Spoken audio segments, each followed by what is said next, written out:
Good evening everyone. তো আজকে সন্ধ্যে থেকে আজকে ব্লগটা শুরু করলাম।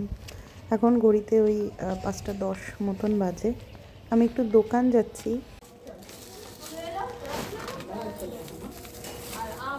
কত 40 के 43 আচ্ছা। 13 रुपये चीनी, 10 रुपये दूध, 10 रुपये सरफ, गुरलिंग 10 रुपये। আজকে একটুখানি গাজরের হালুয়া করব। আজ সোমবার, রাতে কি খাবো আমার নিজের জন্যই আর কি চিন্তায় পড়ে গেছি। এবার সাবু প্রত্যেকবার সাবু খেতে খেতে মুখ পচে গেছে। দুপুরবেলাতে সটেড ভেজিটেবল খেয়ে মোটামুটি পেট ভর্তি হয়ে গেছে। এখন সন্ধেবেলা রাতের বেলাতে তো পরোটা করব, তার সাথে ভাবলাম যে একটুখানি গাজরের হালুয়া করি। মিস্টার দাস, মা আর অলি রানির জন্য আছে ফুলকপির তরকারি, আলু ফুলকপির তরকারি দিয়ে ওরা খেয়ে নেবে। এবার আমি কী দিয়ে খাবো, এই একটা মহা সমস্যা। এবার সব জিনিস আজকের দিনে আমি খাই না, তো দেখলাম গাজর আছে। তো আরেকটু আগে বেরোনোর ইচ্ছে ছিল। আমি কম্বলের তলায় ঢুকে একটা সিনেমা দেখছিলাম ফোনে। সিনেমা দেখতে দেখতে কখন যে চোখটা লেগে গেছে না একদম বুঝতে পারিনি। হট করে ঘুমটা ভেঙেছে, দেখছি যে 5টা 10।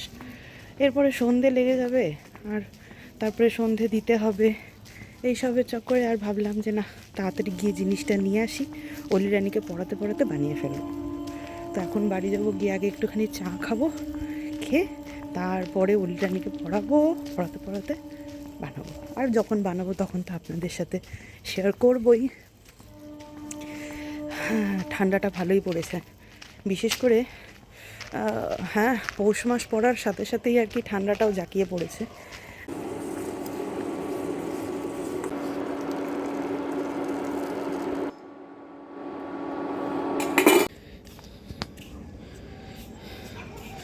এখন প্রায় সন্ধে, কিন্তু নিজের গাছগুলোতে জল দিতে এসছি।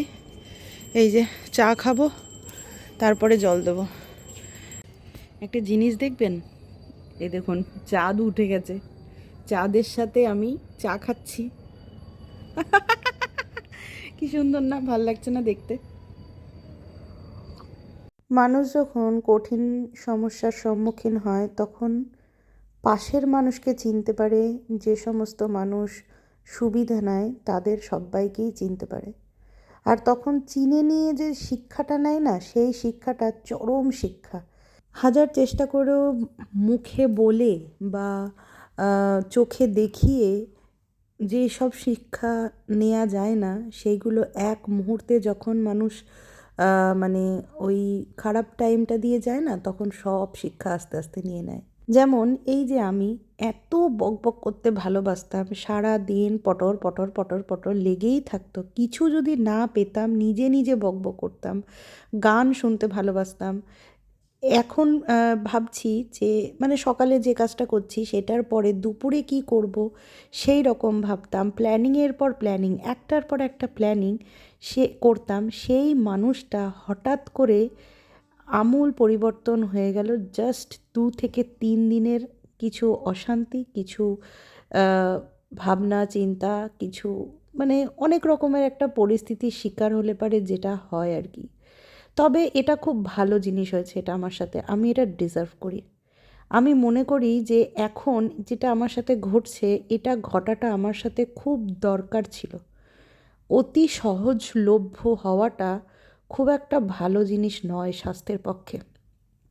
আমি যেটা হয়ে গেছিলাম, বাজারে যেরকম সস্তায় আলু পাওয়া যায় ঠিক সেই রকম সস্তাভাবেই নিজের জীবনটাকে কাটাচ্ছিলাম।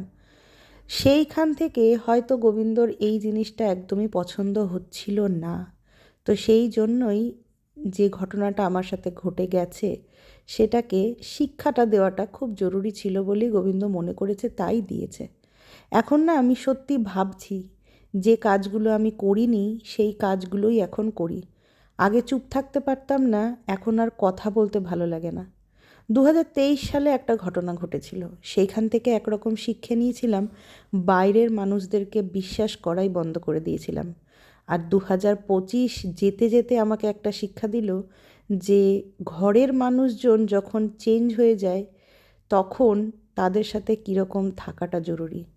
সবশেষে এটাই বুঝতে পেরেছি যে নিজের ভালো নিজেকেই বুঝতে হবে। নিজের থেকে বেশি কাউকেই ভালোবাসা যাবে না, সে ঘরের লোকই হোক আর বাইরের লোকই হোক। তবে হ্যাঁ, নিজের কর্তব্য সবসময় করে যেতে হবে। যে কর্তব্যের জন্য তোমার জন্ম, যে কর্তব্যের জন্য তুমি পৃথিবীতে এসেছো। কর্ম করে যাও, ফলের আশা করো না, এটা গোবিন্দর বাণী। এই সমস্ত বাণী আজকাল শুনতে শুনতেই সময়টা যে কখন কেটে যাচ্ছে বুঝতেই পারছি না। কাল অবধি আমি ভাবছিলাম যে দূর, আমার জীবনে আর কিছু ভালো হবে না, কিন্তু আজকে ভাবছি যে সময় একটা টাইমে ভালো আসবেই, এই বিশ্বাস নিয়ে এগিয়ে যাচ্ছি সামনের দিকে। যখন প্রচণ্ড মন খারাপ করে তখন ভাবি যে আমার দ্বারা মনে হয় কিছুই হবে না। কি কি পারি আমি? কিছুই পারি না। কিন্তু না, ভেতর থেকে কেউ যেন বলছে যে রান্না পারি, রান্নাটা আমার প্যাশান, আমার ভালো লাগার জায়গা। আগে রান্নাঘরে একদম ভাল লাগতো না, দূর তাড়াতাড়ি রান্নাবান্না করে বেরিয়ে যেতে পারলেই বাঁচি। আগে বলতে বছর 3-4 আগেকার ঘটনা বলছি। কিন্তু এখন রান্নাটাই যেন আমার ভালো লাগার জায়গা, আর এই রান্নাঘরে আমি মোটামুটি সারা দিনই কাটিয়ে দিতে পারি। আজকে গাজরের হালুয়া বানাতে বানাতে ভাবছিলাম যে একটা টাইমে এই রান্নাঘরে আসতেই ভাল লাগতো না। প্রথম হাতে করি ছিল চা দিয়ে, সেটা আবার বাবা আমাকে শিখিয়েছিল। তখন বাবার ওপরে প্রচণ্ড রাগ লেগেছিল যে বাবা আমাকে রান্না কেন শেখাচ্ছে, আর অন্য কিছু কেন শেখাচ্ছে না। কিন্তু সেই দিন বুঝিনি যে এই রান্নাই হয়তো একটা টাইমে আমার একটা প্যাশান বলুন, আমার একটা ভালো লাগার জায়গা বলুন, আমার মন খারাপ হলে পারে সেই মনটাকে ভালো করে দেওয়ার জায়গাটা এই রান্নাটাই হয়ে দাঁড়াবে।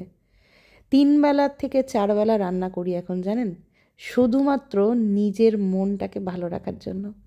রান্না করতে এতটাই ভালো লাগে যে মনের অশান্তিটাও এক নিমেষের মধ্যেই শেষ হয়ে যায়। আজকের গাজরের হালুয়াটা দারুণ টেস্ট হয়েছিল, একদম 100-এ 100 দেওয়ার মতন।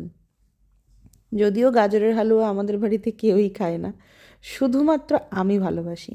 দোকান থেকে কিনেই খেয়েছিলাম। গত বছরও একদিনকে বানিয়েছিলাম, এই বছর তাও অনেকটা আগেই বানালাম। ইচ্ছে আছে যে গোপুবাবুকে একদিন রান্না করে খাওয়াবো। ঘিয়ে ভাজতে গিয়ে কিশমিশগুলো একটু বেশি পুড়ে গেছিলো, মানে ওই কড়া ভাজা হয়ে গেছে আর কি। তো সেই জন্য 3-4টে কিশমিশ আরও আরেকটা কাজু বাদাম দিয়েছিলাম। দীর্ঘ 20 মিনিট নাড়ার পরে গাজরের হালুয়া পুরো রেডি হয়ে গেছে।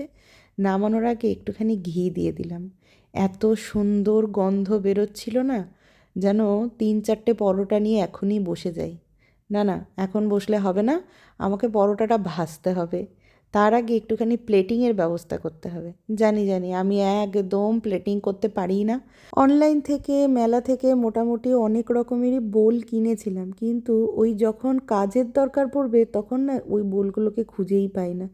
খুঁজলাম জানেন তো, কিন্তু পেলাম না। আর এই বাটিটাকে হাতের সামনে পেলাম, তো এটার মধ্যেই প্লেটিংটা করলাম। জানি দেখতে একদমই বাজে হয়েছে, মানে প্লেটিং করাটার কথা বলছি। তো ঠিক আছে, চলবে, চালিয়ে নিতে হবে। ওপর থেকে একটুখানি ওই ভাঙা কাজু দিয়ে গার্নিশিং করলাম। কেমন লাগছে বলুন? খেতে কিন্তু অসাধারণ হয়েছিল। তো চলুন, আজকের জন্য টাটা, গুড নাইট।